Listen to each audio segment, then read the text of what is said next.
5, 4, 3, 2, 1.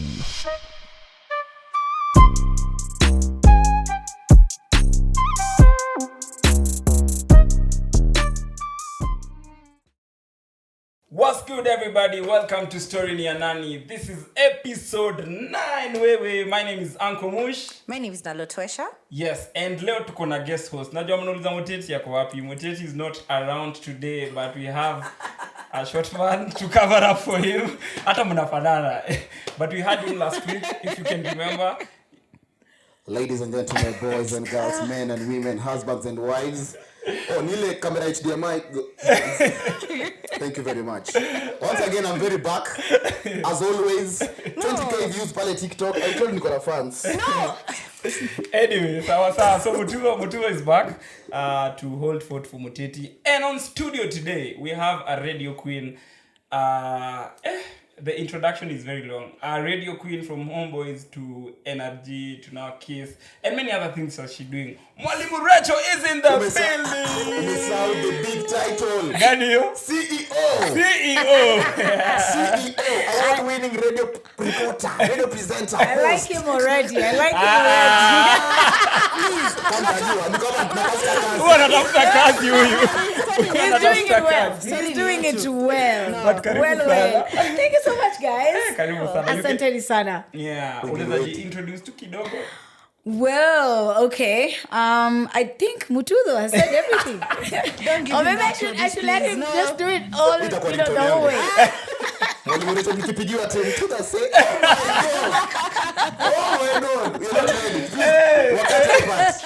Director, cut that part. Thank you so much. Karibu sana MWALIMU RACHAEL. Thank you. So huge fans. I'm honored. Honestly, I'm honored that you took the time to invite me. Asanteni sana. For those who don't know me, well, I wear many hats. Let's start off with nyumbani, because pale nyumbani, if I'm not thriving, there's nowhere else that I'll do well outside. You know, your home, your sanctuary is your peace. Yeah. So at home, I'm a mom. Okay, I'm a mom to an 11-year-old boy. Wow.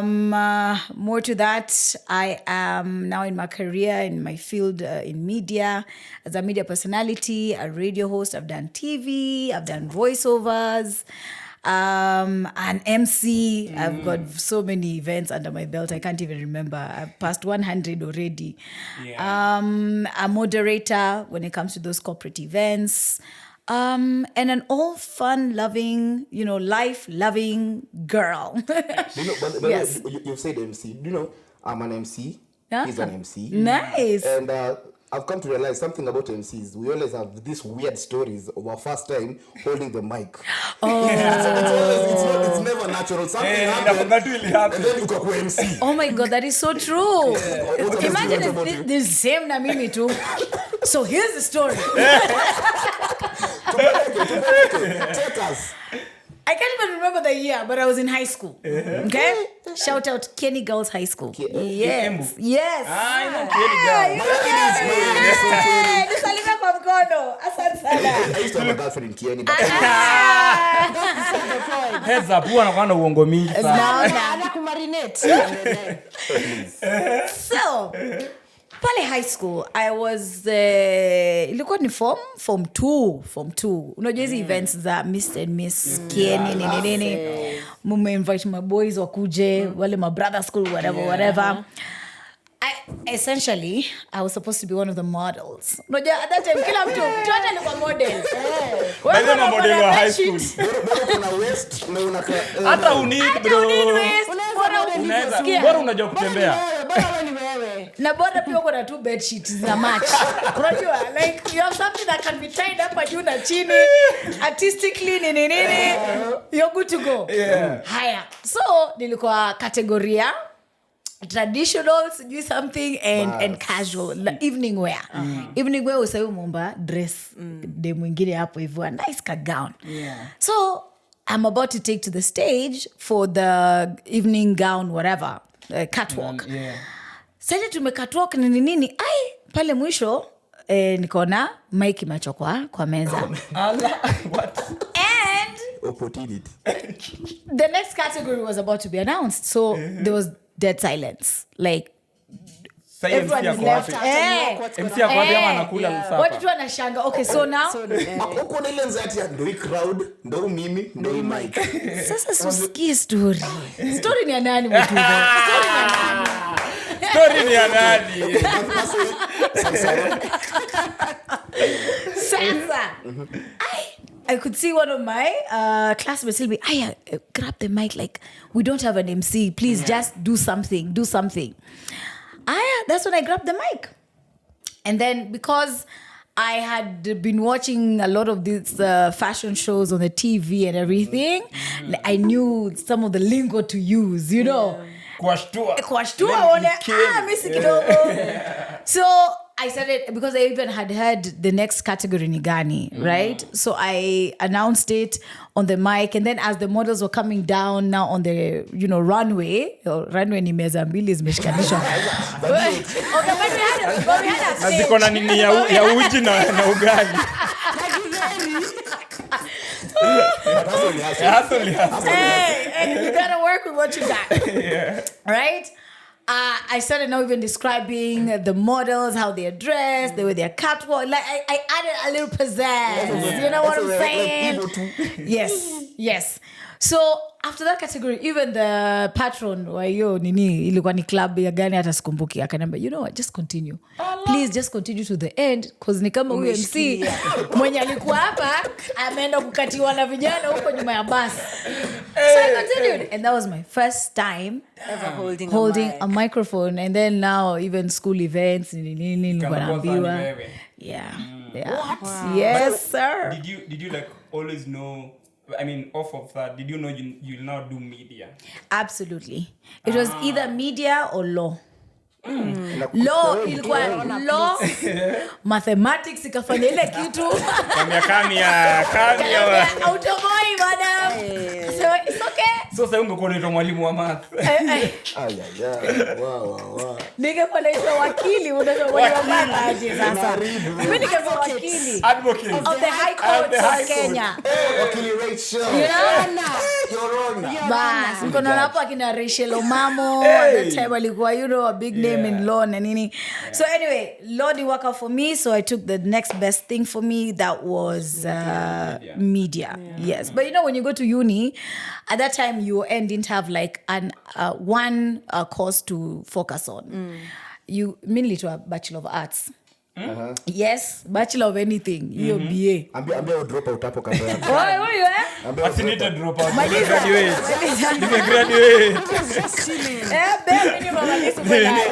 Graduate last year. Okay, good for you.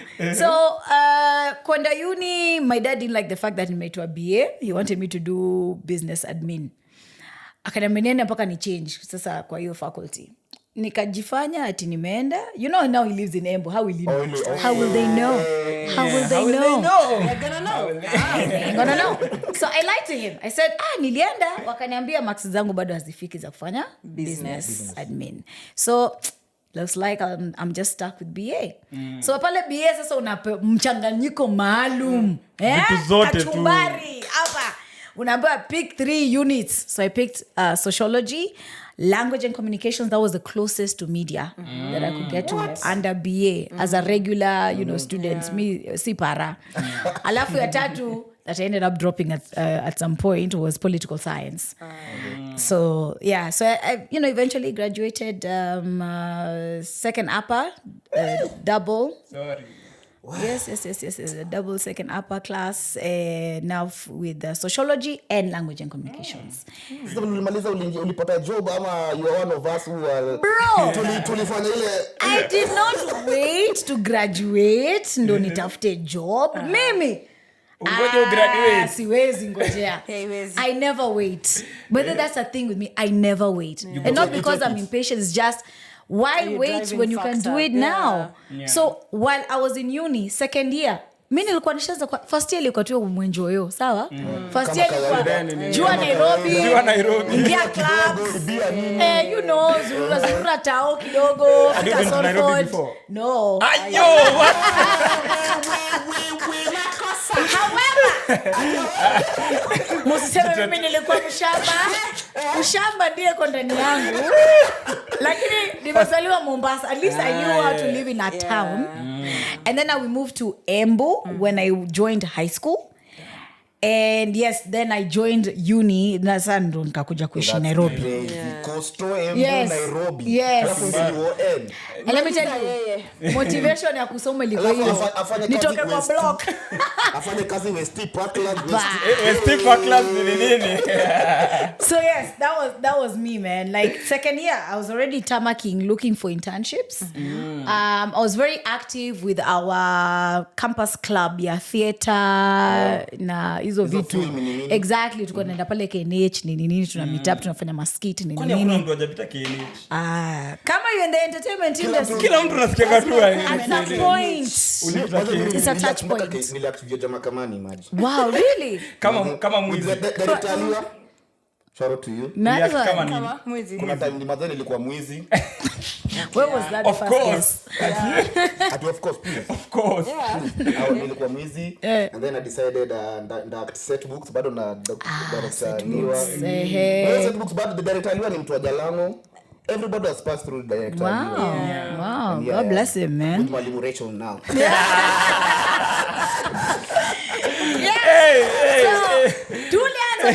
So ulingia hapo after uni sasa you internship and everything. Yeah, internship ili come through. Hey, so this is it's a 2-part story.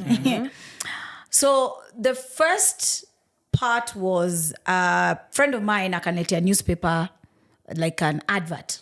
Yeah, ilikuwa tu kwa Nation. Kila kitu kinafanyika kwa newspaper. Imeandikwa hapo auditions, looking for radio presenters, It was Homeboyz. So, mimi sijui Nairobi, Baricho Road iko wapi. Next to sijui Choices, where? Iko wapi? Mimi najua tu archives. I got my friend, hata archives. Niko najua tea room. Unajua tea room, my friend. Tea room waimu wote, Wamero. Waimu wote na Wamero tea room. Tunapatananga hapo. Unapitanga hapo saa moja, unaenda Embu, shwari. Unaenda Maua, shwari.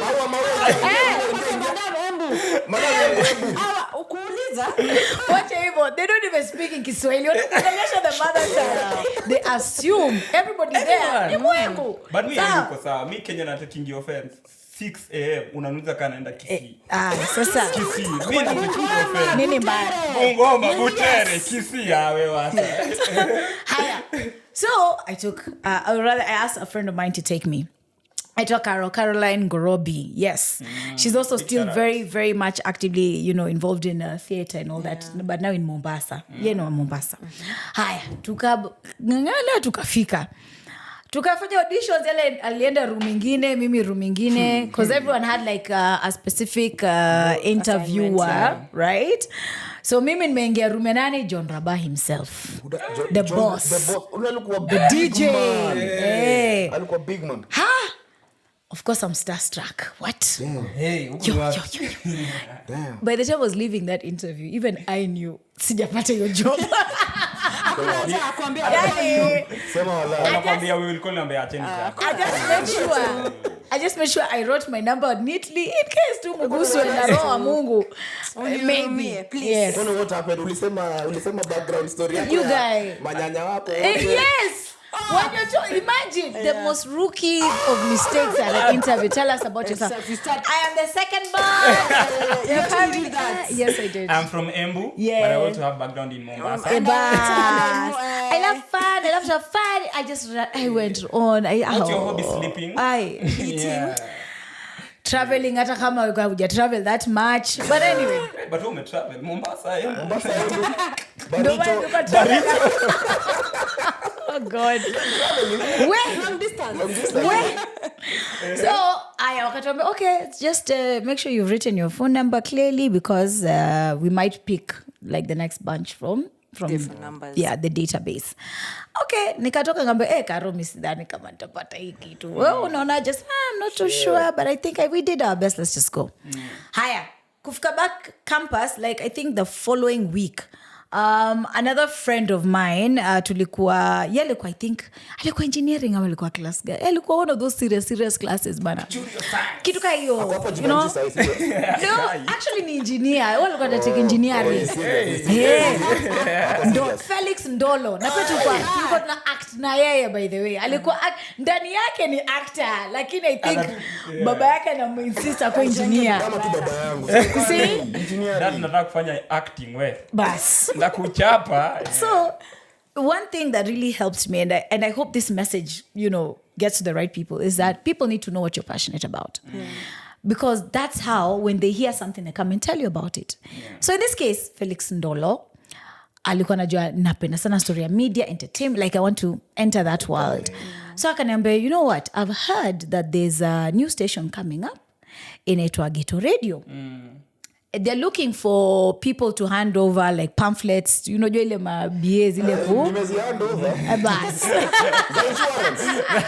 Hapo enda. Bas. Nime hand over. So they're looking for that. They're calling it a street team. Sawa. So tuna meet wapi Ngara. Sasa sindo mpewe assignment nini. Sarakasi Dome. That's where the studio is. So just go and see what you can do. I'm like, I'm going to get paid pesa kidogo hapa na pale. Not bad. It's part of the hustle. Kufika. Napata na nani? Mwafrika.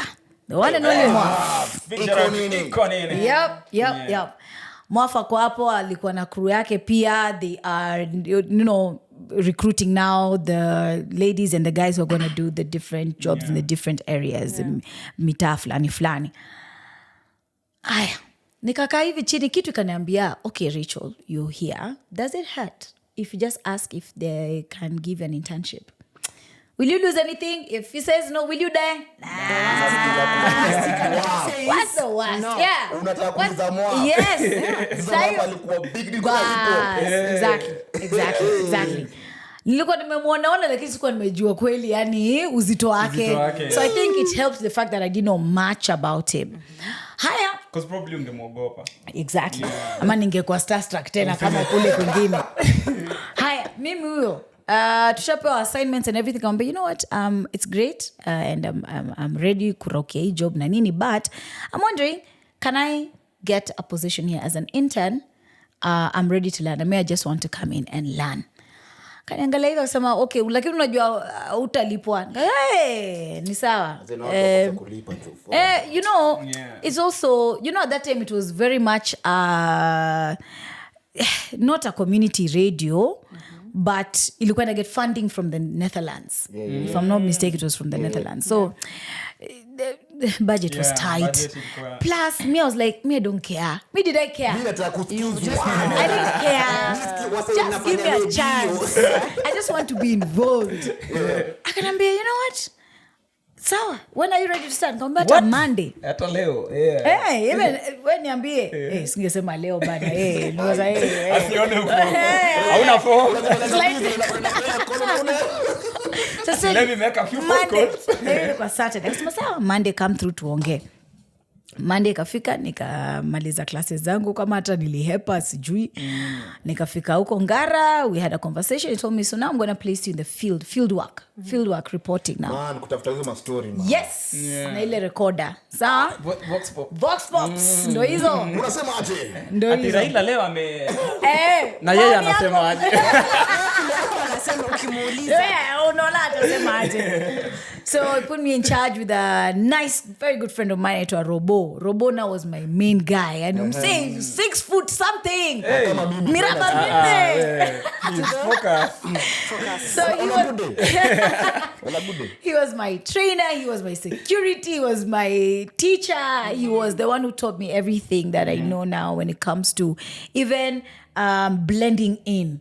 Zile za we usivibe bana tunaenda mtaani bana tunaenda ghetto. But how did you do it? Because ghetto najua wewe okay so shamba lakini na ubuji na upante. No, ubuji ilikuja na pesa bana.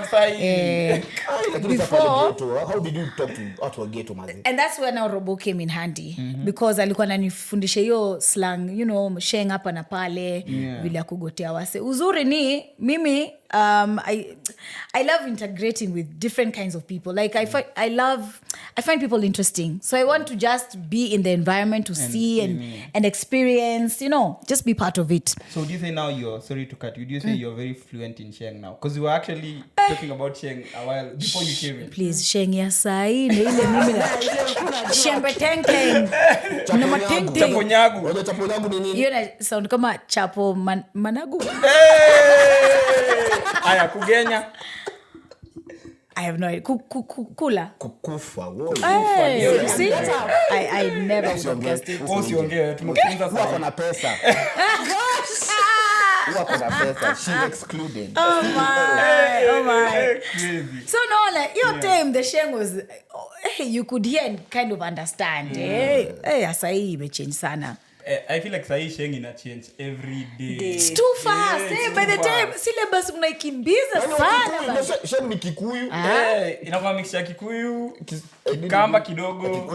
Lazima uketua Kamba ndani. No, ni ukweli. There's some Sheng zenye zimetoka Kikamba. Kikuyu, Kamba and a bit of Luo.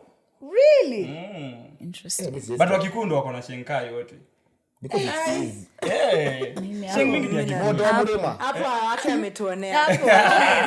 Nimeguza mlima. Ai. So after maneuvering at Ghetto Radio. First my internship was supposed to be for 3 months. But then it was extended to 6 months. 6 months is the longest you can go as an intern legally in Kenya. After that, either you are employed or Cut off. contract inaisha. So I had to be let go. Mwaf akaniambia, sasa unamzuka unajua tumependa energy yako, umekam tu dedicate na nini lakini your English is too polished. Your Kiswahili sanifu ya Mombasa. Najua umejifundisha Sheng hapa na pale lakini hata for you to be considered to be on air, you must be about the culture, the people, the language. The roots. Exactly. Naambia watu wa Ghetto ilimradi. Unaona. They'll smoke you out. Watakwambia hapana wewe ni fake. So I humbly accepted and it made sense. Na nikajitoa. Sasa nililia kufika hostel nililia. You know that was my life now. I was like imagine being second year alafu nasema naenda job. Kwa sababu tunaenda job. Kuambia class nzima by the end iko Ghetto Radio. Yes. Hello. Na work Ghetto Radio. Wale clubs mocha ni nani atakapotea. And at some point walikuwa wanaanza kunilipa aliska allowance. 100 bob per day. 100 bob per day. So at the end of the week niko na 500 bob. This is around what time? 2000 and? Oh Lord, me and years. Jeez. 2000 and something. Yes. I'm terrible with years. That's actually so tano unaingia club buda. Exactly. Watu walikuwa wananiheshimu man. Watu walikuwa wananiheshimu. Haya. So sahi job imeisha, internship rather imeisha, niko pale hostel nalia man. Simu inalia pia. Wow. Okay, wow. I need to plan that. Can I show you my talent? What a script.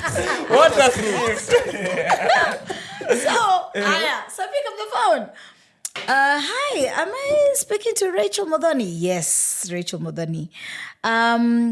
You had once come for auditions at Homeboyz Radio? Yes. Okay, so we are trying to see how we can add on to the number of presenters. We want you to come in for another round of auditions. Are you available? Hey, yes. What? When? Today? Hey, it's on Saturday, this day. Great. Saturday kafika mimi huyo sasa najipeleka I know. Ushajua baricho. Mimi mwenyewe sasa. Mnaniambia nini mimi? You good? So I walk in and first person I meet hapo kwa holding area a lady called Della Mbaya, not the musician. Okay. And I start talking to her and anaongea kizungu ya UK wewe. Accent nilijua mimi hapa sitoboi. Naomba nijiondoe kidogo. Ni kama nimepotea hapa ni wapi? Please remember nimekuja na pia influence ya Ghetto sasa ndani yangu. Are we together? Kwa mwizi. Unaona? Wewe ni bombe. Wewe ni sijui nini. Mswahili. Bas. Ongeza sasa. Umekuja na uwizi sasa. Haya, kidogo who do we see walking in? Austin Chimano. The one and only wa Sauti Sol. Anakuja pia audition. Amekuja audition, sasa hiyo hajulikani. Group hata Lazizi haijatoka, ilikuwa hiyo year. Lazizi ilitoka lini ndo tutajua the year. 2008 or 2008. Hapo. Hiyo mwaka. Lazizi hata. Haya. Sasa basi wengine wakaingia tukapelekwa sasa boardroom. Now everyone, we were like 9 or 10 of us. And then John is now addressing us and telling us, you know what, guys? So this is how it's going to go down. It's a competition. Tukienda sana, we want to pick 3 people out of the whole bunch. We're like 9. Na Chimano wako hapo. Ule demo UK hapo hapo. Yuko hapo na wengineo. Ambao pia wako na cutthroat. Hakuna kusugarcoat. I wish it was a reality TV show that was being shot. Aki would have seen things. Mimi ningependa kuona Chimano aki-interview. Na show. Chimano alikuwa na golden voice. Story yake wacha tutafika hapo. Anyway, so wakasema, okay, everyone is going to be equally trained. It's about you being consistent in coming in. Taking up the tasks and just, delivering. Kasema sawa. Hey, mimi ndo, I think I was, if not the only one in uni at that time, ile regular classes, because wengine ilikuwa ni night classes, para. You drop your shit quick fast. Sasa hapo. Nikajiuliza sasa ni discontinue, nifanye nini? Because I really want this. On a daily at work. 6 a.m. The whole day 6 a.m. till whenever. Wewe ndo unapangwa. Wewe ni mkazi. Na huko sio utapikiwa. Classes huko zinaendelea. So I missed some classes, but thank God for my girls, man. They held it down for me, my good friends. Bas. Hata ile registration, ile book ya kuandika uli attend class. Katu walinifanyia. Kuna moja. Yes. Ni communal. Kuna unajua zile surprise card. Sasa unaleta surprise card. Mimi niko Baricho. Uko Baricho road. You see? It's a surprise card. Man, so I said, okay, it is what it is. Anyway, we were trained for about 4 to 6 months. It was intense.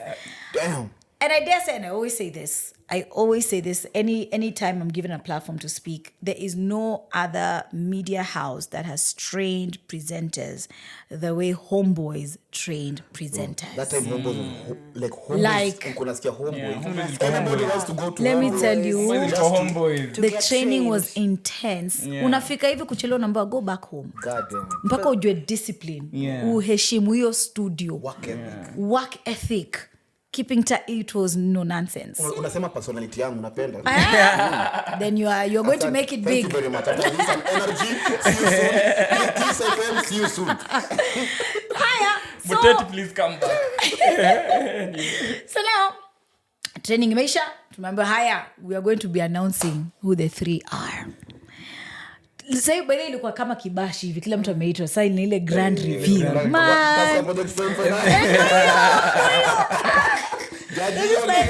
Unapewa maji hata iteremki. Jina kwanza ikaitwa Dela Mbaya. Nikajua basi. Ukajua ni kubaya. Jina pili ikaitwa Austin Chimano. Sema haya, third name inaenda kuitwa. Naambia, it was not easy. In fact, si uniambie mbona mnaanza story mingi. We wanted to just pick 2. But this girl, there's something. She kept on asking. The reason why she now, got away in is she was very consistent. She asked questions. Like she really wanted to know the workings of a studio. She did not give up. So they are saying this before they call you? Yes. Damn. Rachel Modhoni. Dad. Hiyo siku hata sikulala bana. Skulala bana. But you think that now at stardom has come? No way, please. Hiyo ilikuwa sasa umetrainiwa ni sasa ni learning while on the job. Nikapewa sports desk kurun or to learn under the one who was running that department. Austin akaenda entertainment news, Della akaenda news department because of her voice. Why were you given like what were you know about your sports zako literally? Me, I was even like, really though? I have no clue about sports. I don't know a single coach, player, manager, nothing. Team even. Sijui. But I had to learn.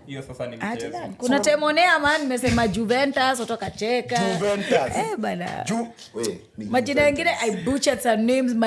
John had to come in studio and say, now, before you go into the studio with that script, pitia kwangu kwanza, tusome hii majina pamoja, nikufundishe jinsi ya kuzisema. Real Madrid. Real Madrid. Alafu ndo usituaibishe. Okay. Unasikia pressure team tumingine yapatiwa entertainment, so huko kwa sports, like what was the feeling? It was like, this is very strange to me. It's something new, but I'm going to take it up as a challenge. Look at it this way.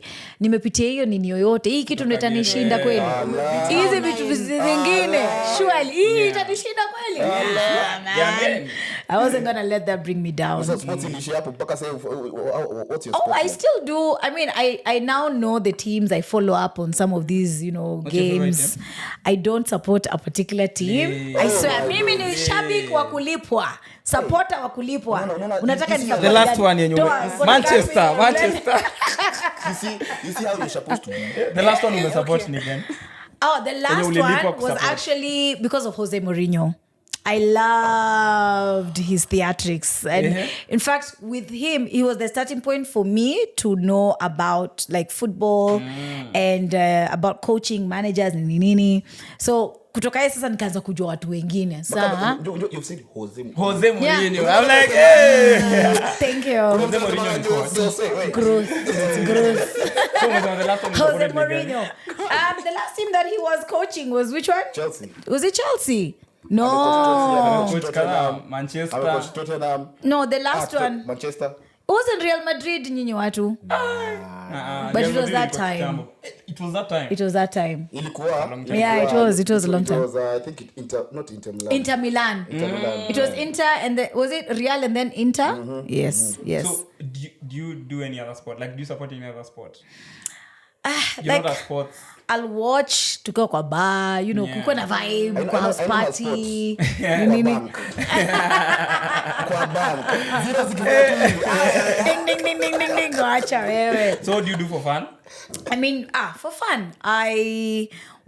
So I love to read. As I don't know whether that is considered fun anymore. I love to read. I love to travel. I love to travel. I am in that travel era right now. Yes. Hey, what's the next destination? The next destination. Actually, naenda Kisumu. I don't know when this will air, but Kisumu nitaenda outside. Nimetoka Rwanda. Tulikuwa na John Legend. I saw by the way ulikuwa Rwanda juzi. Have Jamaica? No, but I love to go. To Jamaica. I was telling these guys, I want to go to Jamaica this year. Okay. I don't know why. Put it up there. Aye, bro. If the intention is there, Mungu atakam, the universe will rise to, accommodate. Plus, traveling is not as expensive as people make it. It's true. Ukijipanga poa, by the way, it's very, very affordable. Ukiwa na +1, siyo nini? Ukiwa na +1 tricky. Ukiwa na +1 tricky, bro. Si uende wapate huko. I had a girl, tulikuwa na yeye, alikuwa Arusha. I was supposed to go and see this girl in Arusha. Shout out to my girl in Arusha. But you go. She's still your girl. Waliachana. It is complicated, guys. I don't think she's yours. Maybe your husband is not yours. It is complicated. Stop complicating. complicating. Mutuzo. Yeye anasema aje. Hizo atasema nini? Bora comments go off. As you comment, I see you soon in Arusha. So you had a girl? It was crazy. Najipanga kuenda napata budget imeenda. Unajua budget ya Arusha si mingi. Si hapa tu. Ukienda kama 15,000 uko na 10 million huko. Fuck by the way. It's true. Ilienda TZ bro. Unasikuko unasanga shwali. Wanasema hivyo. Enda South Sudan. Unaenda kufanya nini South Sudan? What were you doing in South Sudan? I'm traveling. I'm seeing the world. I'm visiting. Visiting doing what? My sister, she works there. So nimeenda kumvisit pia as I see, a lay of the land. Huko kwanza you have to change into currency. Yeah, dollar. Dola ya huko. Not even ya huko. Dollar. Huko ni mingi uwezi. Hawezi tembea. Hiyo lazima sasa change into USD. My friend. But hiyo pesa inaweza kudanganya udhani uko na pesa. When mnatoka pewa until unafakati kufanya hiyo mathematics wow. Which is your dream destination? So Paris. I'd love to go to Paris. I've been manifesting that for a minute. But I don't want to go alone. You don't want to go alone? No. You know they say it's the most romantic city in the world. Are you hiring? for my friends. I'm asking you for photographer. Okay, photographer. Ndio kufanya social media ingine kali. Safi. Na niko na passport na visa. Trust me. I'll keep you close just in case. It sounds very funny that ujana Paris because when I look at you you're like, mimi najua wewe. Yeah. You've been out here. I would have, but responsibilities sometimes they hold you back.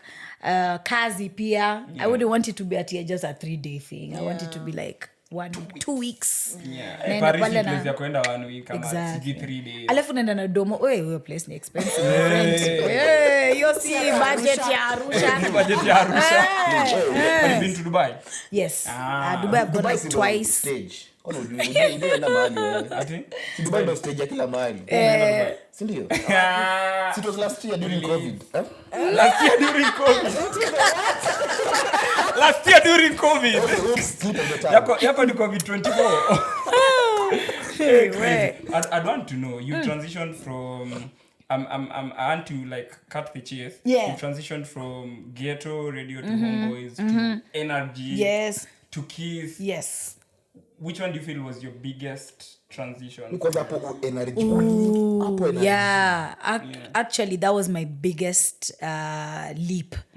Because imagine having worked at Homeboyz for 10 years. Yeah. 10 years. 10 years. Hao ndo walinikuza. Literally. I was one of the originals. At that time, Homeboyz, kwanza they were trendsetters. Yeah. Hip hop. Bas. Na ile show yako Mwalimu 1 to Class 1 to 4. I love that show. Nilikuwa naishi na Maikuzo. Maze kuzo wangu alikuwa amekukrashia. Wacha. Alafu ndio ilikuwa time FB. By the way. Ilikuwa ni Facebook pekee. FB mechati unapata ako hivi ati anaenda cyber, anaenda kucomment. Anaenda cyber kucomment. I believe that. Comment ati na leo tunasoma sijui nini. It was a community like It was a virtual classroom. Yeah, it was a virtual classroom. Class. Watu walikuwa wanajuana, kulikuwa na prefects, kulikuwa na blackboard sasa hapo kwa hiyo comment section ya Facebook. Kulikuwa na school trips, ile class in the sun. Yeah. Class in the sun where you'd actually would meet at the rooftop. Ilianza small lakini ikakuwa big. Ilianza rooftop hapo Baricho. And no alcoholic ninis by the way, clients or anything. Yeah. Mafanta tu na Sprite na chakula. Ikienda kadi zaidi. Tony. Unapata. Imagine. So it was just good vibes, good music, good company, good performances. Hapo ndo hata Chronics aliperform. God damn it. Nani mwingine Sauti Sol aliperform hapo kwa hiyo rooftop. I'm even the one who called their manager. Hapo tu tukianza. Tukiwa tu kumwambia, do you remember me? Exactly. Because Chimano actually left just when we had been confirmed. After that announcement was done, haikukaa sana. Utsale tu Lazizi before it drop. Akaenda anatuambia, hey guys, I'm leaving you guys. We're like, what do you mean? We were the 3 musketeers. Hey, the underdogs. They never saw us coming. Ungekuwa Grammy winner, ungekuwa nini ingine. Thank you. Trust me, the regret is still there. So he tells us, there's this music thing I've been doing with my friends. Muziki Kenya. Itakupeleka wapi? Jamani, one man guitar. Hii gani? Ati amina band. Band Chimano. Na wewe ndo golden voice. By the John alikuwa amependea sauti ya huyo kijana. You. Kama yangu. Akasema, no, I have to go. akaenda by the alienda kwa ofisi jamaa alikuwa quit tu hivyo alienda kwa ofisi John akatry kumconvince tujiona John ametry kuconvince mtu hivyo tena mse alienda sasa alikuwa ameambiwa na Bian cheki next week next week but no he was really passionate Chimano was alikuwa amesema muziki na kufa nayo the following week akid not the following week lazizi kwa TV ndo ile huyo siniche huyo ni Chimano huyo ni Chimano nikamwambia Dele ona swali tungekuwa background singer surely si tungekuwa stylist tuna dance hapo kwa back tunamsaidia kupaint hiyo nyumba hata kusema you know hata tungekuwa tu extra tukipaint hiyo nyumba lazizi wangu wewe tuangalie tu kamera one time imagine na hivyo ndo He's scaled up. Believing in your dreams, but there are not many people who understand. You have to be so crazy. Yeah, bro, because I'm people thinking will not get it. You're about to get confirmed by Homeboyz really at that time. Yeah. And you're like, Wagwan. I play the guitar. Yes. No. So you were thinking about your transition. Wow. So now 10 years. Nimeka Homeboyz, right? I've done so much. I have a whole community. There was a community class. 1 to 4. It was a movement. But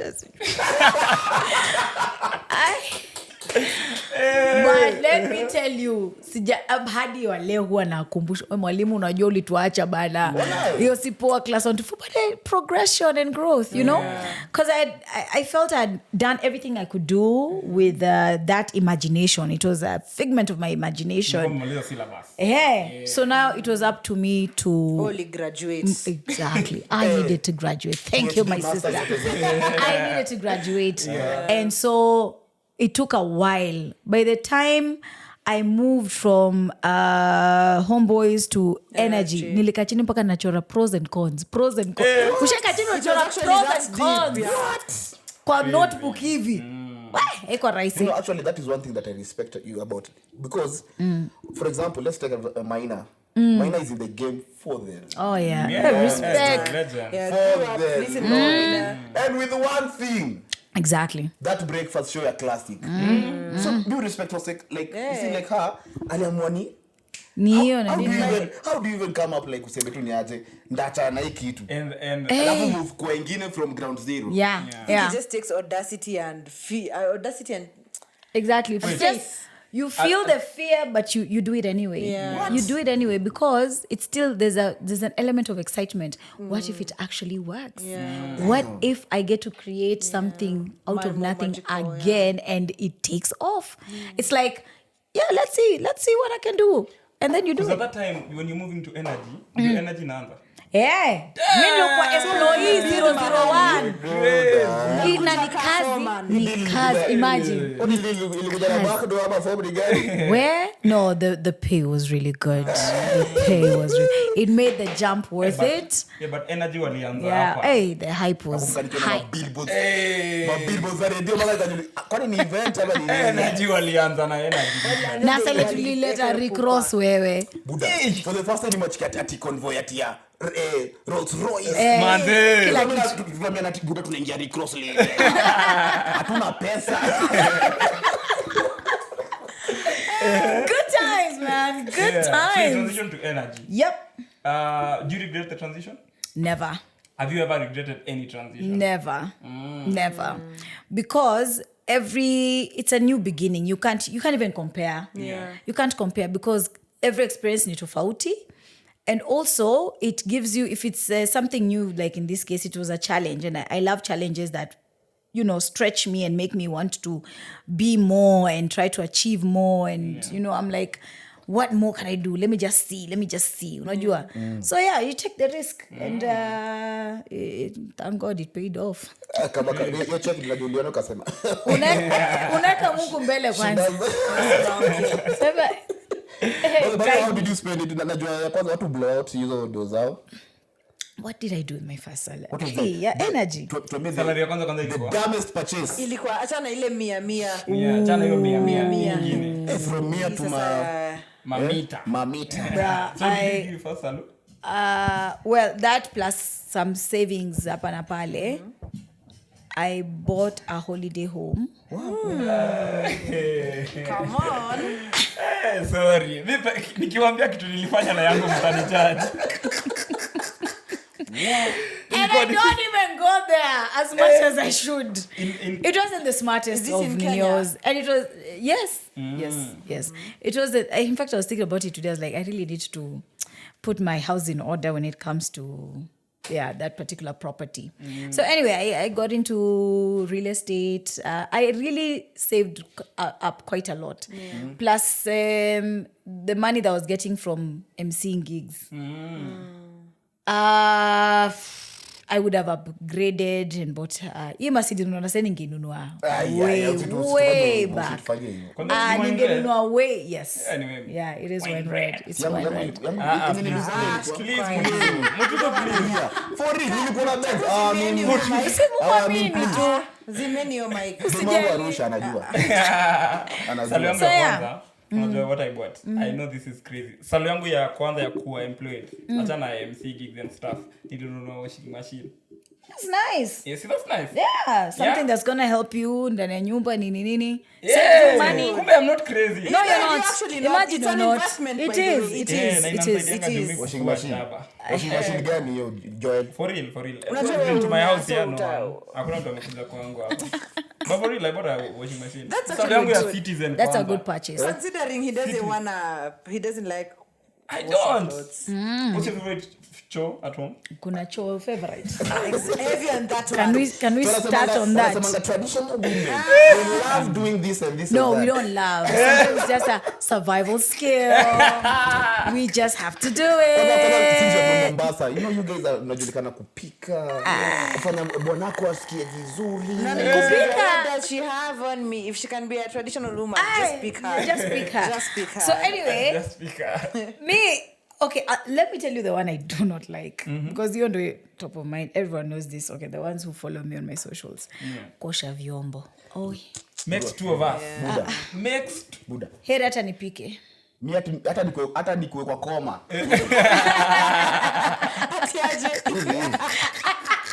Niko Kenyatta. Unawekwa drip. Niamke alafu nina vyombo. unalala tena. Nirudi. Kosha vyombo is just It's almost standing there for And so people long. do it at FCG to clear their mind. clear my mind. I'm clearing the sand. What do you mean my That's mind? a serial killer. Okay? That's a serial killer. So There's no way. kwa nyumba you've given your kids osha vyombo. But hata mtoto wangu aoshi vile. Though akitaka sasa ndo atasema nataka kuofa. Mom nataka. Yote wazao kwa natuma ukiwa Nairobi ama ulikuwa unajiasole hizo okay, so nikiwa campus because I wasn't getting money, my dad used to kwanza hiyo ilikuwa days ya post bank. Unajua post bank ile ka kitabu. Exactly. Please, amujui. You don't know nothing. Muna post bank, munapanga laini na kitabu hivi ya yellow pages. Alafu inastampiwa, alafu ndo upewe do yako, usigns, unaka 50 cents. Wait, so hiyo kitabu imeandikwa like jina yako picha. It's like a passport. Inaka passport. What? Unajua na yellow pages wewe? Inaka Mimi ni kijana passport. mdogo bro. Wewe ni mtoto wa jana. Sisi wote hapa si wazee Children's. So my dad would send, though ilikuwa na muuma. Sasa hii ni kazi gani?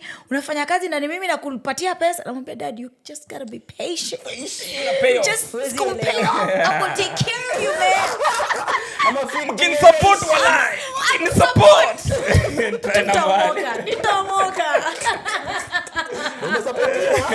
Walinisupport sana. Fadhali alikuwa anauza mahindi, anatumia anauza macadamia pia we grow.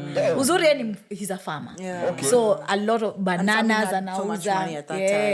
So he'd find a way to get the money. And that time it was me and my big sis who were in campus. Huyo mwingine alikuwa I think primary school. Mwenye sana tufuata. Are you like the first one? No, I'm the third born. We have our first born is a brother, and then my sister, and then myself, and then my younger sister, and then the youngest brother. Wakufunga chapter. On that topic, kuna video niliona umecomment about, and I think we can talk about it now. this chile alikuwa amepost video akisema na cut off buda yake. You commented about man, thank you for that very good question. Thank you for giving me this great opportunity. Guys. Thank you, Mr. Speaker. Thank you, Mr. Speaker. Let me start off by saying this. We are now to be the new generation of, or you guys, the new generation of parents, right? Moms and dads. You must be the ones to change the narrative. You must be the ones to break this cycle. It's a bad cycle of black tax. And waiting for, my kids ndo wata take care of me when I'm older. We love our folks. They did, and they did their part, they sacrificed. But please understand, it was their responsibility. The same way, kwangu, I might threaten my son. Tell me, unajua what I'm going through for you. You know, I do your threats. But really, what choice do I have? As in, he did ask for you. Exactly. I'm the one. I did the thing, and the child was born. So I have to take care of that child whether I want to or not. The degree in which nitampeleka shule ama nimpatie the best is kwa uwezo wangu, si ndio mfuko. Now, look at this situation. This guy, you could see from even that was emotional manipulation from the father. Unataka kuniambia wewe tu sahi kama mwanamume. Hauna maboys unazouliza do. Hauna yani wase au kuna place unaweza omba loan, unakuja kwa dota yako. Mwenye ndo anaanza life in her early 20s. Mimi kama ingekuwa ni hivyo ningekuwa pali niko sahi kama babangu alikuwa na rely on. In my 20s when I was hustling in Nairobi. Jaba, haungefika. Exactly. If anything, even at my big age, sometimes I go to my dad for a loan. Kuna time over COVID things were tight. And I was just going through a tough financial situation, you know. And my dad was like, no, you can't suffer when I'm here. Don't worry, I got you. Dad. Big shout out. I love you, Daddy. Where's my dad? Buda chakwa the highest amount budangu amenipatia. Mzee utaochi. Mzee amenipatia 500. Wait, that is the highest amount of money. Like as an adult, Guess amenipatia lini? Actually amenipatia twice. Nikiingia form 1 na nikiingia uni. So tano bro. Okay, girls zenyewe huwa tunapewa more because unajua they don't want us to go looking for babake peke yake. unajua na babako atasema aje? Actually, we have a very weird relationship with my For real? Do you know my dad ataka chini hivi tuangaliana na uko na so mbili bro. What? Okay. So does that still apply? Yako ni ngori. Bila kana kuoma so mbili. So mbili ni ile ya michezo si ile serious. You can imagine 10,000, 20,000. But I still insist even in the case of your dad, hi-fi like man. So you're for the standpoint that parents should not ask for money from their children. That tells me a couple of things. One, you are not a good planner when you are in your high to say heydays. Make hay while the sun shines. Make hay now, guys. Make hay now. Hizi vitu mnaona ngapi pesa investments ni nini mnafikira hizi nini? My friends, make hay now. Make hay now. Si kutuma hey. Exactly. so that when your time comes now to be you're out of a job, umeretire. Bad financial situation. Now you are self-reliant because ulishaweka mikakati. Hello, umepanga na umetenga. Alafu mtoto wako pia imagine they're going to follow the same pattern because you'll teach them. I learned my financial literacy from a very early age from my dad. When it came to simple savings, break time unapewa 50 bob. Ile kwa do mob. Sawa, msinijaji, mimi ni mzee. Na alikuwa anatuambia kula nusu weka nusu. KBS sasa hiyo I think ilikuwa ni 5 bob. Fair. KBS Gari KBS, okay. Wow. No. As in I was trying to do. What are those? Kenya bus services. Basi. So if you can save money from that, you have 50, but that's a lot of money. Usikule yote tu na McDonald's na soda na meat pie na samosas. I love samosas. Don't sacrifice that delayed gratification. And up until today, my dear people, I carry those lessons with me, and now I'm teaching my son. Yeah, that guy's gonna be a millionaire at a very young age. Hey. That's what's up. How is your relationship with your son? Oh, the best. He's literally my twin. We look very similar. There's that. We look together. So we are seeing the next the next radio presenter in Nairobi. Him? No. I want him to do his own thing. Yeah. He's a game. He loves. Not really good Yes. coming from He's a someone gamer. that's trying to break the pattern. Because I have been there. You have to be there. Nah, it's what he likes. Right now he's very active though in debate. Anapenda debate club. Ameingia tournaments, ameshinda. Anacheza futapo. He's the captain of his team. I know, man. If you don't love football. I Saturday, said I don't have a particular team that I support, but I love the game. The game brings us together. You feel, not cheer on, nini. Crazy. Hey, so what was your most defining point in your career? Because you've been to the biggest stages, but met the biggest people. Yeah. Interviewed the biggest people. Yeah. What was that point ukasema? What? Nimefika. Enyewe saya Mwalimu Rachel. Like achana hata hiyo ya back like now. Guys, will you believe me when I tell you sijafika hapo? Yeah. Imagine. Okay, acha tuongeze. Because it's not a destination, Yeah. Every single time it's like you take a moment, you appreciate how far you've come, but you won't say sasa nimefika. Says sema sasa nimefika, because I'm always looking at what's the next thing I can do, the next big thing. So what's that moment that you've appreciated a lot? A lot. Ooh, okay, so let me see. I really appreciated I really appreciated class 1 to 4. Like that was an iconic moment for me, because bila hiyo hata the brand MWALIMU RACHEEL would not have been born. I was given that name by a listener. It's a listener who gave you. Yes. Ata simi nilikuwa pale nafundisha watu Kiswahili. Kwanza even my boss had called me in to be like, hey, hii ni nini mumeanza foundation yangu? We're an urban radio station in Nairobi. We speak English. Hizi ni gani? Nikamwambia, I have an idea. Give me 3 months for POC, proof of concept. Well, I shall come back. Proof of concept. Akaniambia, you only have 3 months to prove this works. My friend, like my life depended on it. And that is where your life depended yes, on it. It did. It did. It didn't this out of my job. When nikajikaza. Sasa nikaanza kuleta hizo elements like the bell. I didn't even carry the bell. Sorry guys, I forgot it. Yeah. Wanafunzi wako wamejaa. I feel so naked without it. So all those elements nikaleta sasa kwa show. Hizo mambo ya blackboard and the interactions, nani, it was epic. I was actually the first, no, I'm not bragging, but let's just say like it is. That was also another very big moment for me. Integrating WhatsApp onto the communication radio. Before it was just text and call. But it was so expensive. Expensive, crazy. Very expensive. Only the really akina Classic FM labda ndio watu watu wenye hata wako na bank account. You understand me? Sasa sisi ma comrade tunatoa kupiga kwa radio. Hata ni bado tuko na simu. Tunatumia na please call me to communicate. You see?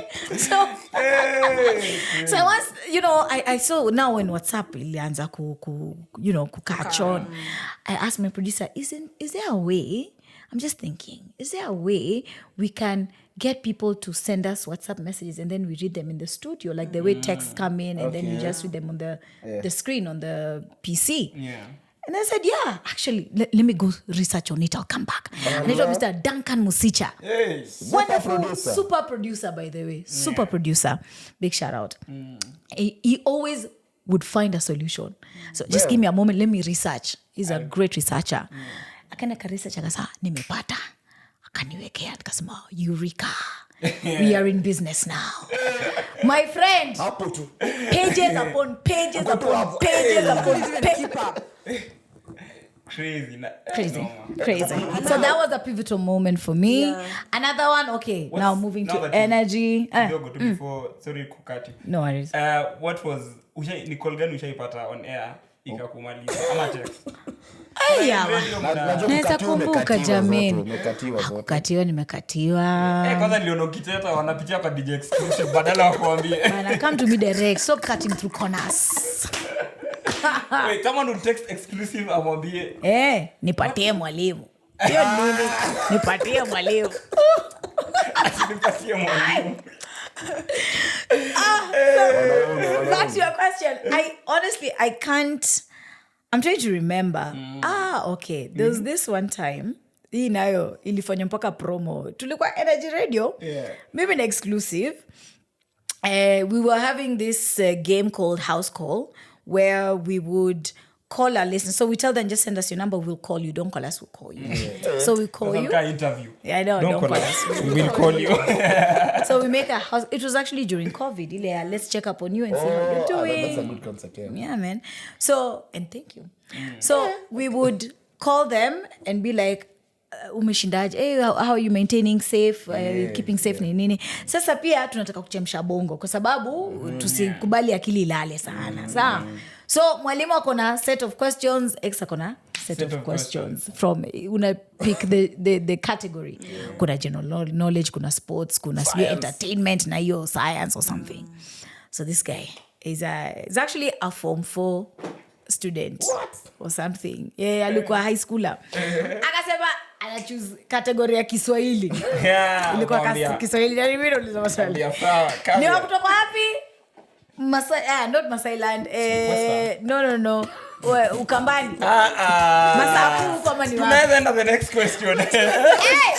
Ni Mkamba? Ni Mkamba. Shout out to Kase. Mkamba wewe mwacha na Mkamba. Tunaweza kamilisha methali. Ati kipenda choroho damu. Sije alikuwa na complete hizo release. It was so funny. We laughed. Kama ni mtu kufanya exam.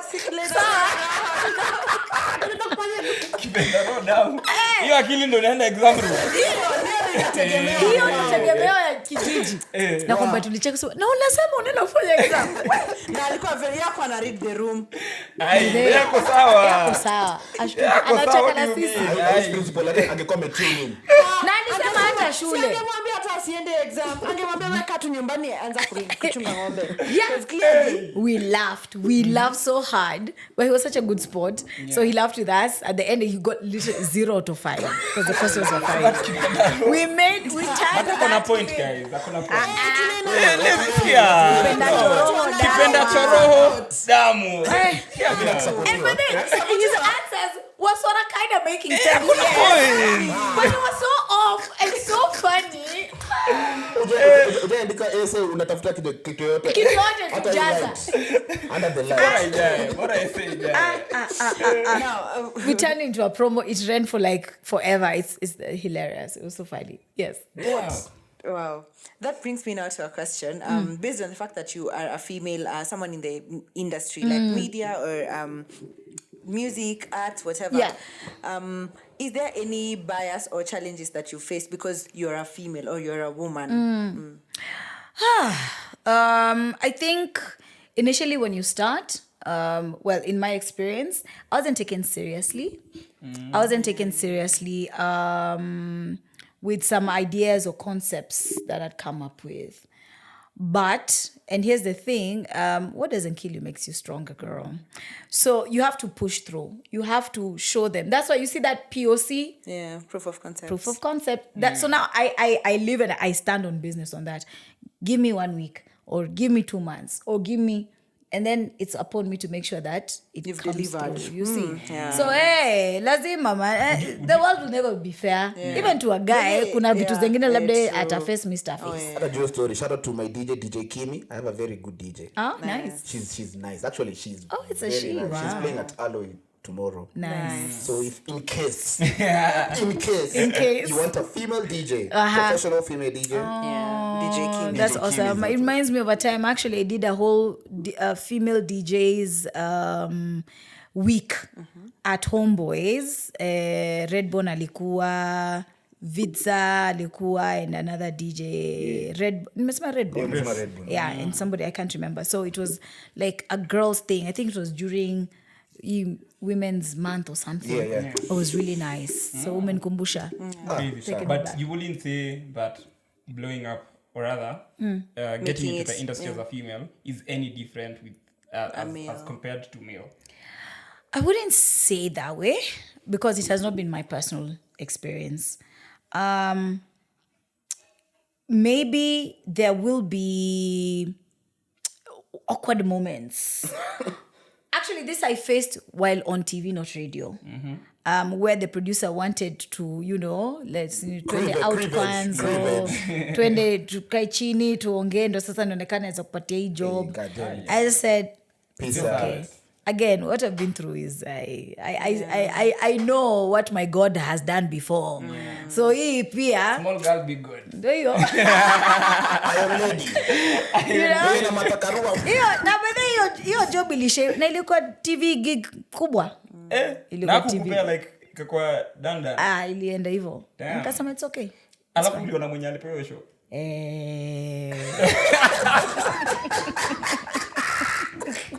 No comment. No, usiseme but ulimuona. Next question. Next question. There's something that is trending sahi. Wanasema ati the bar was too low. Yes. Let him maji. Hepatie maji. Hotpot yangu bado iko kwa nyumba ya wanaume. Hotpot kwa nyumba. Set up one hotpot. Ngoja, hotpot inafanya nini? Acha nione vizuri story. Hotpot. Na pesa yako? Before mwalimu akunywa maji. The bar was too low. Sina bio. Mimi nazijua. Acha niambie. I don't let men, when you give men that power. But you've done, but it's like you. I think my at some too low point was not low. You get? Let me see my bio. You would think. But no. It's okay. Like I hear what she's saying. That means it has taken you a shorter time than some of us to learn how to navigate in the world of dating and dealing with guys. Me, in these matters, I am a late bloomer. Self-proclaimed. Chabu tuambie hotpot inafanya na ilienda aje. So, next time ukue na popcorn. Hata cameraman ameongeza battery. Please, ongezeni. So this one time, I really liked this guy, and I wanted to show him again. Pick me, mannerisms. There, girl. Yeah, pick me means you want a guy to pick you, so you want to show him that I'm good. I'm good as a girlfriend. I'm good as a wife. Like I'm what you'd want. Yeah, I am the ideal girl. Nichague. You see? Mindo kazi iko Kenya. Sasa bas, nikasema acha nimpikie. Sababu mimi najua mawili matatu kuhusu mapishi. Asante. See? Kai mamangu ataona hii atanipiga. So nikapika my world famous pilau. Unajua pilau inahitaji vitu ngapi wewe? Ndio ikuwe pilau. Pilau yenyewe. Pilau ni concept. Alafu ni pilau ya kuku. Jameni. Anyo kumego hard. Sasa ukaamka. I was like, hapa ndio mwisho wangu wa dating. So I cooked and I said I'm going to take this nice meal to his house. Just so you know, alikuwa ameniambia, but I'm even here with my friends. Come through. See, now you even like our wife. Moja by the way wanaume si upenda demia mwenye anapikanga. Vibaya sana. Vibaya sana. I'm never doing that again. Haya. Nikaenda. Kong. Amefika. Lili. Karibu afanye ngemi. Watu wako drinks. Hotpot ilitupatisha huko. Watu walikunywa, wakalewa. I'm like, it felt so. You were there it was at that discarded. point. Yes, and which again, why was I there? Pia ulikuwa umekuja basha ama ulikuwa umekuja baby? Ameleta pilau.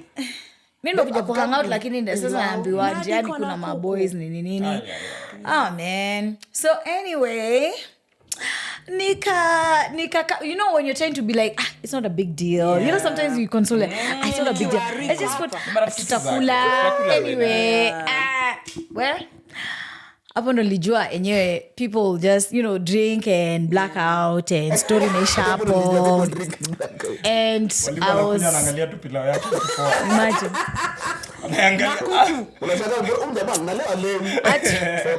To call my favorite, come pick me up, take me out of here. Suko manani. And that's when by then roho yangu sasa ilikuwa imechoka. Ile the heaviness was like, that was the breaking point. My heart was like, what are you doing here? Damn. But you know that's a top tier experience. Mom, don't tell me you left that relationship because of that. Yes. That and many other. That is an indication of other things. But imagine kupikia mtu. Unajua mimi sijui kupika, but na imagine. You know, this is a love language. It's a love language. Atakula kesho. Can you walk out? Atakula kesho. Please. You said is why I don't leave hot pots. A very important point, you know, here is I left that hot pot. Na ilikuwa hot pot ambayo nilikuwa nimeibia madhe nikitoka Embu County. Kwanza life. Umetoka na hot pot Embu. So it is sentimental. It is close to my heart. Kuambia ti, you know your hot pot is here. Wow. I don't sikushika simu. Ile tu nikasema it's okay. Hata ukitaka closure. Some people always go for closure. Ama unashika tu anakuambia sorry unasema okay. Bajuzi niliona ulisema story fulani ya mse fulani ashaikuacha Julie by BENZ. Yeah. From HOTPOT to BENZ. Well, we thank God for that. You see what I was saying? But how did that happen? Kubali HOTPOT yale na kupatia basi I'm living here with something. Yeah. I don't know about you from around the way. I'm definitely living here with something. Okay. I was like, yeah. So it's a true story, baby. You know. Alikuacha juu ya the comments. Alikuambia. It was implied. Because I think that assumption, and even his boys, he confided me, he told me, his boys were like, unajua hiyo kusabi sio gari ni pesa ngapi? Unajua tu gurudumu moja ni gurudumu. Balikuwa Mluya. Do you know? Hapana. Ndio Kikuyu by the way. Kikuyu. Pale kwa market kidogo. Kikuyu anataka super metro na BENZ. Na nataka kusabi gurudumu. Ananiangalia akiniambia hivyo anacheka but I'm seeing like you're actually serious. You're actually quite serious. So there's that assumption that okay, now that you've just got into my life, you've acquired this BENZ. I call her Aria. You know, people are like, hii ni gari gani inaitwa Aria. Aria is the name I've given my car because of Arya Stark from Game of Thrones. Those that know Game of Thrones. Ona Karige anapiga Nitaka mimi nipika msiona Game of Thrones in Nairobi yote. Uko down. Asanteni. Go down.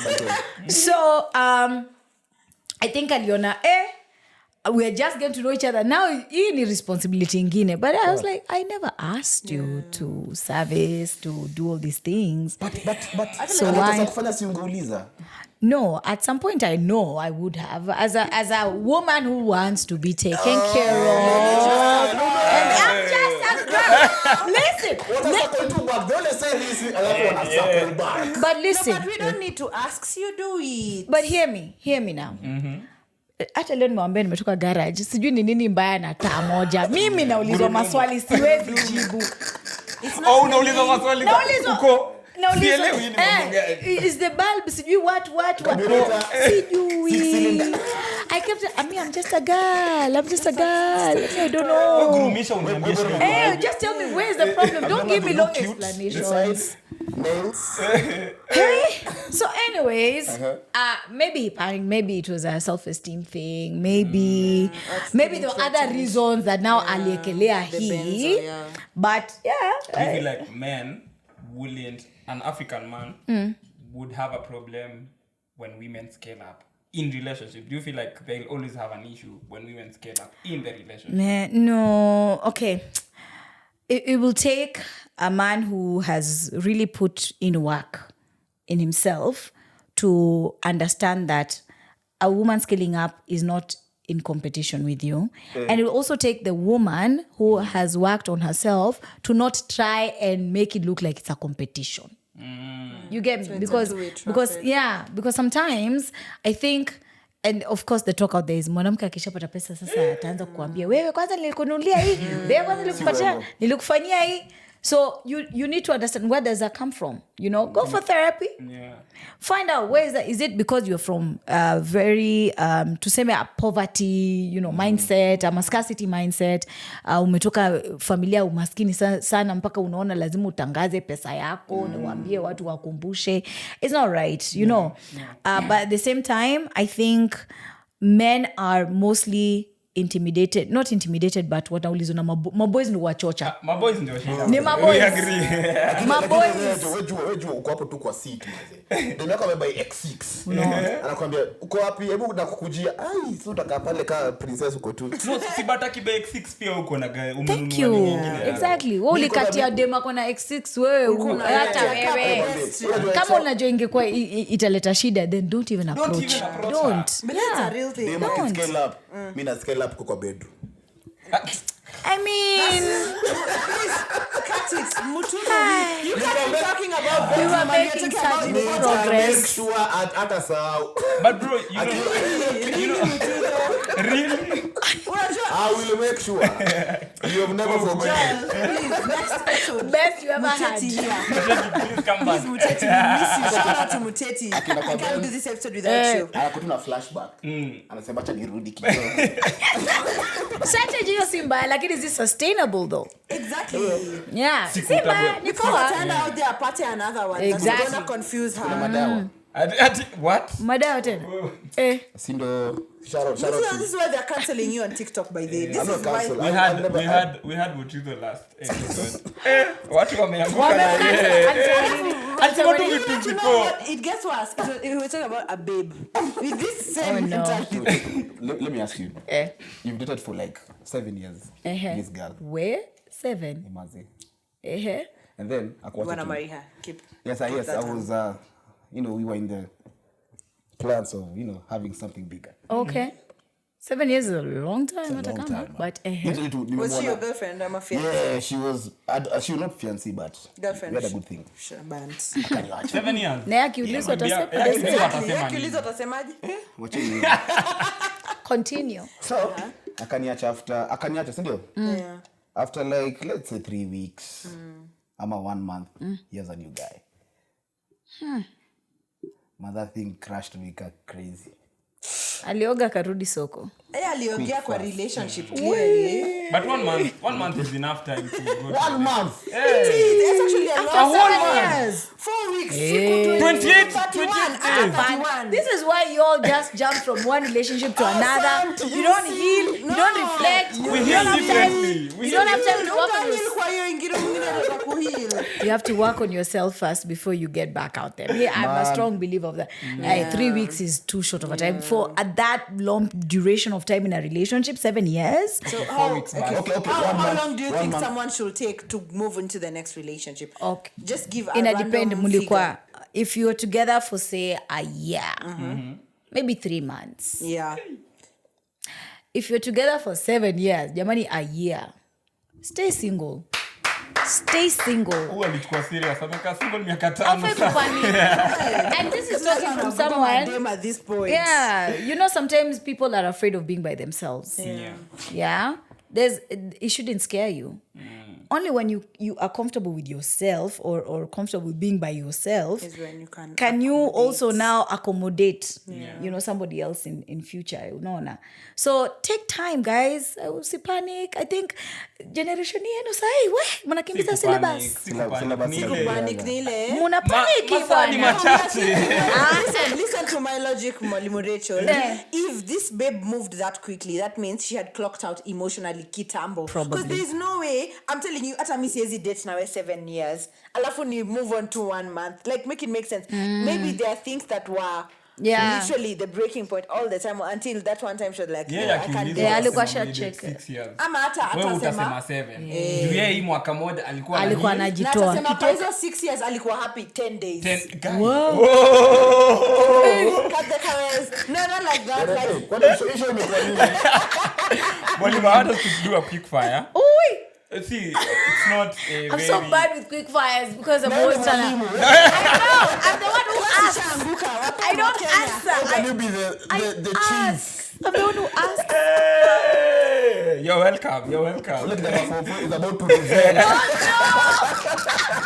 Kipendacho roho damu. But they're not very yeah. So just say the first thing that comes to your head. Oh, Lord. I think. Okay. But another simple. What's your go-to Kenyan meal? Ay. Pilau. Yes, hata nimekula leo. By the way, yeah, I love pilau. Alright, okay. But uzuri unajua kupika pilau. If you could have dinner with any celebrity, who would it be? Oprah. Okay, good choice. What's the one song that always gets you hyped? Hi. One song. You're asking a radio presenter. Hey, I listen to thousands. Kila siku kwa ofisi ni One song. Okay, currently. Sahi nianguka nayo, imagine. Mpaka sahi. Ikinga, it's the beat. Tum. Ushasikia. That heavy bass line, I like it. Yeah. If your career was a Kenyan TV show, what title would it be? If my career was a Kenyan TV show. yako iko na drama. The Life and Times The Life and Times of Mwalimu Rachel. Okay. No, you're asking a reader that question. Akona titles hivi. Titles Fun time, The Life and Fun Times of Mwalimu Rachel. And second last one.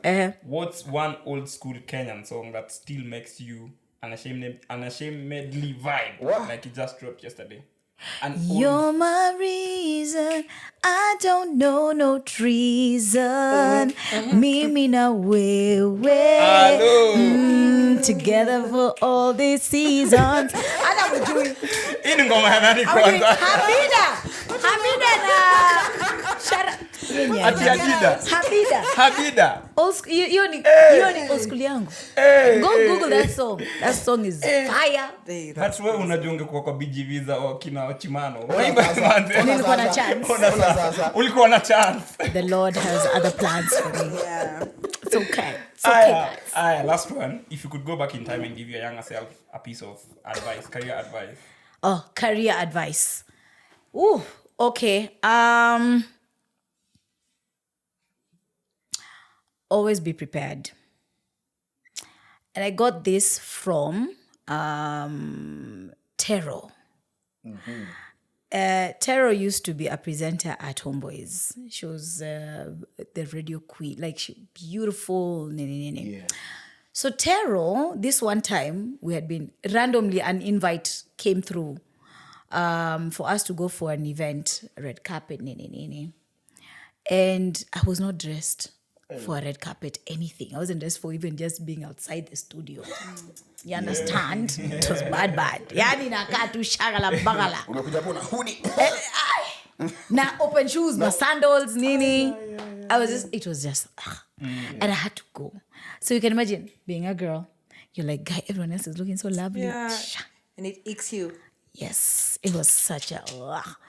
And then she put me to the side. You know what, Rachel? You must, in this line of work, you must always be prepared. Dress, ukitoka kwa nyumba, dress in such a way that even if you're called to go to State House, you may not be dressed impeccable, but you'll still be able to be, you'll be presentable, you know? So from then on, Rachel, I wish I had started, being a bit more serious. Yeah, like but it all starts from taking yourself seriously. Hata kama ni intern. Dress up. Hata kama wewe ni yule mtu wa kupanguza floor. Dress. It also boosts your ego. You take yourself seriously. When ni binadamu wa maana. You're contributing to the universe in one way. Exactly. Kama tu mimi na masuti zangu video. So we've had actually for some weird reason we've only had radio guys on. We've had Jakes. Oh, you had Jakes. Brian Aseli. And now we have you. And there's this question. Everyone on a very different perspective. There's all this talk about radio or rather podcast and social media. Like there's no space for radio moving forward like in the next 10 years. What's your take? Oh no, radio is going to be here for a while. Radio is king. Radio will be here for a while. Do you know why? And it's a numbers game, and it's about infrastructure. We think that because we have Wi-Fi here in Nairobi tuseme, that other parts of the country are connected. Or we assume that electricity iko kila mahali. Najua kuna hiyo rural electrification program. Last mile whatever. But Sasa kwanza Ruto amelaunch kazi zote. Wacha nisiongee. The CEO afai comment. Ongea mambo. Anyway. Can we stick to why I'm here?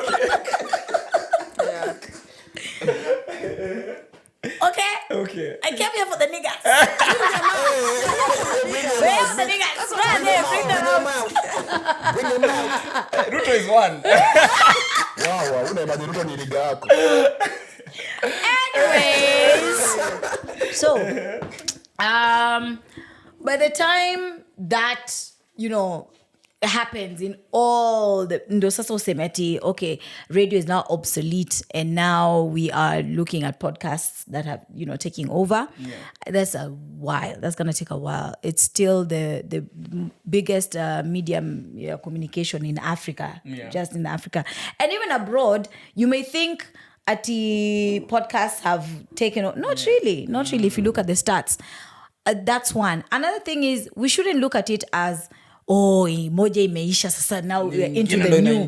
No, look at it as it's either transforming or incorporating both. We have radio stations that have podcast segments. Even on our station as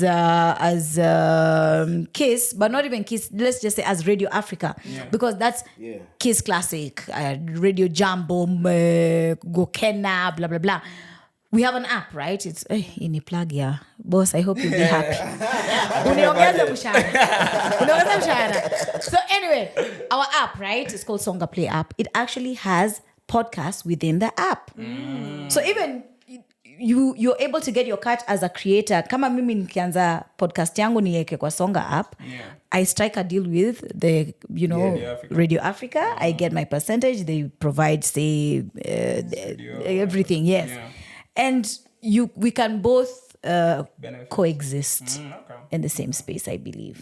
But hey, I am loving the new era. I love. That's why I come. Nowadays it's visual. Yes. Yes. Yes. Yeah. So I'm loving it, and you guys are doing your thing, and please continue. And as a CEO now, no, you're a whole CEO. Yeah, man. Registered this company in 2016. COVID came and everything just went. How did you?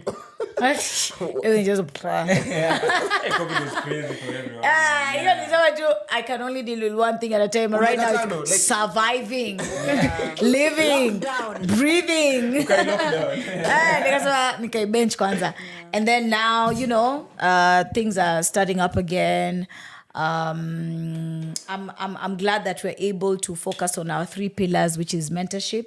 I love to mentor. It's something I love to give that knowledge in the hopes that the person that is learning from me will take a less time to get to where they want to be. You see? So mentorship, financial literacy, as you'd have gathered by now, and talent development as well. You can develop me as a talent. Naona uko na kipao, uko na nyota. Uko na nyota. Producer, cut your part. Akutumie. Akata kutumie. Nitumie tu. Crazy. Producer ananisukuma hapa juu ya masaa. But I also want you to talk about, lastly, any projects you're doing. I know you have a book. Branch, yes. So, book club branch. Yes. Man, this is another frontier to the MWALIMU RACHAEL brand. I'm really excited. Something I said I am going to see it all the way through. And I'm focusing at the moment on women because from conversations, hey man, we need a lot of work. Many of us are either damaged or just going through something. Or trying to navigate. Exactly. So with Book Club Branch, we get to select a book that I do my research, I gather which book the women would like to, 50 read. Shades. Kitu kama hiyo. Alafu, see, we did the sex lives of African women, just the juicy. And you had Plaswanga. Yes, that's how we got to know each other. So Shout out. to decide the book, I blast it out and say, okay, ladies, this is what we're reading. And then we pick a date a month later after the first announcement of when we're going to meet up and now discuss stories, experiences pertaining to the book. It's not ati tunakuja tuna study sasa ati tukae chini. Hapa the writer said. Hata labda hujaisoma hiyo book. Hapana, tamthilia ya sijui.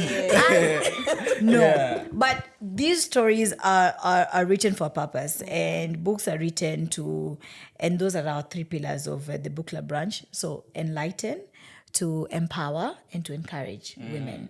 So I urge everyone who's watching this, if you're a book lover or you want to start getting the habit of reading or the culture, of reading, whenever you are on my timeline and you see that, ad or me just telling you about the Book Club branch, get yourself a ticket because it's a really nice avenue for even young women to network. I've gotten my Jill, my PA, I got her from Book Club branch. Yeah, she came for the second one as a guest. And then we started talking. She even contributed hapo kwa conversation on the mic. I was like, hey, she speaks really well. So I take notice. Nimetoka block magari. Thank you so much. Okay. So even the way she spoke her truth in that moment, I could see, okay, this is someone I can work with. And then she even approached me now and said, I don't know how, but I even volunteered, don't even pay me. It's okay, but I want to be part of the team. Right now, she's earning and she's part of the team. And she's my amazing personal assistant. Shout out to her. Yeah. And other women have been able to network in different fields, whether it's banking, media, fashion, you name it. So it's not just about the books. It's when women meet up, what more can we do The power that while is we are there? created. Exactly. Crazy. That's beautiful. And ladies, plug in. They can get you at MWALIMU RACHAEL. Yes. Or do you have a specific page for that book? Bado hatujaanzisha. It's still so new. I'm like, I've been toying with the idea, but wacha tuone. Yeah, maybe we'll get a specific page, like pages for just the Book Club branch. Yeah. That's beautiful, man. Thank you. Thank you for coming. Thank you for having me, guys. Director ananifanyia hii kitu for the last 35 minutes. I'm like, yeah, but thank you so much for coming. Thank you. Big shout out to Plaswanga ndio alitu plug. Yes. With MWALIMU RACHAEL. Thank you, Plaswanga Princess. She's such a vibe. I love know. her. Such a Kuchapa na dildos. Oh yeah, si hata kwa Book Club branch yangu. Akapatia mmoja. Do you use it? Was it the rose? Was it the rose? Alituamshia vitu vingi. Mademo anatupatia pressure na hizo vitu. Yeah. Well. But as I think, thank you very much for coming. We hope to have you again maybe sometime later when you have projects. Yeah. We would like to work with you in any avenue that comes on board, but thank you so much for coming. That's really nice of you to Hapo kwa say. working. Hapo kwa working. Saidia au kijana wetu. Unaweza fanya social media hivi. Ask me, I'll show you everything. Kamera wakivi. I'll show you my work. I'll show you my work. Tuongee. Yeah, she also does social media as well. She's ndio anatufanyia page zetu. Yeah, big shout out to Musioki. Nice. Alright. Nice. We have to call it short. That's it.